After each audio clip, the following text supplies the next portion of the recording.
So you want to upgrade your gaming PC to get a little more grunt out of it, but you're really not sure where to start. You also don't want to spend too much money and want to get the best boost for your buck. One of the easiest ways for you to do this is to upgrade your video card.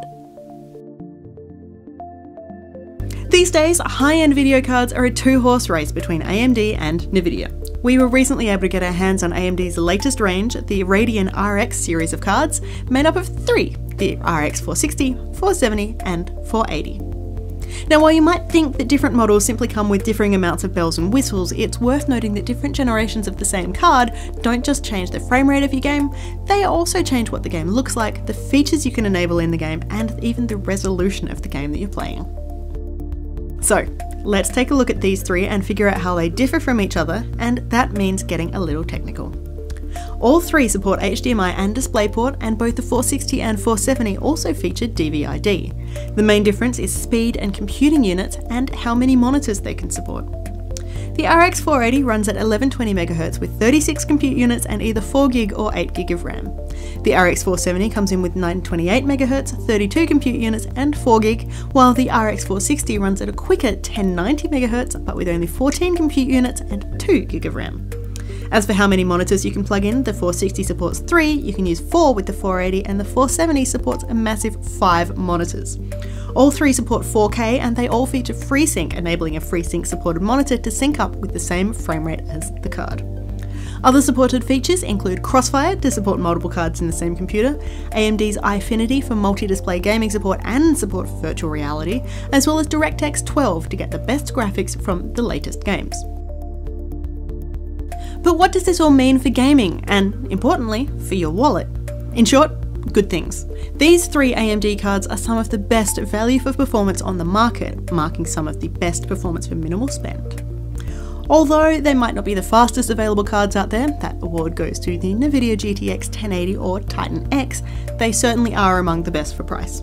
The RX 480 sells for $400 Australian, the RX 470 is around $330, and the RX 460 is just $200. Compare that to Nvidia's top-end card, the GTX 1080, which sells for around $1,000. But don't be fooled by the price. They might not be the fastest card, but they certainly are no slouch when it comes to performance. Now, I'm going to be completely honest with you. I wouldn't recommend the RX 460 card for a gaming machine. It is a budget card, and although it'll do okay, you really do get what you pay for. In the words of Molly, go do yourself a favour, find a few more dollars and spring for at least the RX 470. Both the RX 470 and 480 will do nicely for most people, so let's look at some of the gaming performance of these two cards. The sweet spot for both cards is using a 1080p monitor. If you want to run something higher than that, I would start to look at the higher end, more expensive cards. However, on a decent PC with a reasonable CPU, you should average quite good speeds across most games with either the RX 470 or 480. Under light loads, the cards perform very similarly, with less than 10% difference between them.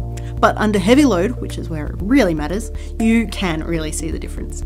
The RX 480 performs up to 100% better than the RX 470 under load, and these numbers can mean a lot in gaming. It can mean the difference between smooth gameplay and a jerky sideshow. The difference between silky 45 FPS and awkward 20 FPS. It can also mean the difference between a headshot and a keyboard destroying rage quit because you were killed while your PC was unable to update the screen quickly enough. To put this another way, the Radeon series of cards aren't currently the cream of the crop, but they are some of the best value for money for the gamer on a budget. They might have been left behind a little by the latest release Nvidia cards, but they will definitely let you play most games at a performance level that you will be happy with for a fraction of the cost.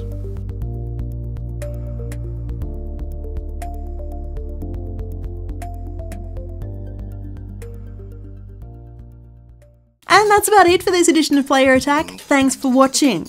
Next week, we check out the state of esports in Australia in 2016 with a look at the World of Tanks APAC Season 1 finals held recently in Sydney. Meanwhile, Johnny sits down with Ubisoft to chat about Ghost Recon Wildlands, which takes the Tom Clancy series to an all-new open world. In the meantime, you can catch us at playerattack.com. We're on Facebook, YouTube and Twitter. And if you've got something you want to say, send us an email, mailbox@playerattack.com, or just hop on our forums. Also, if you want to support Player Attack, you can find us on Patreon and help us bring you the latest in gaming news, plus all of these wonderful interviews and reviews from the world of video games. Till next week, I'm Jessica Citizen, and this is Player Attack.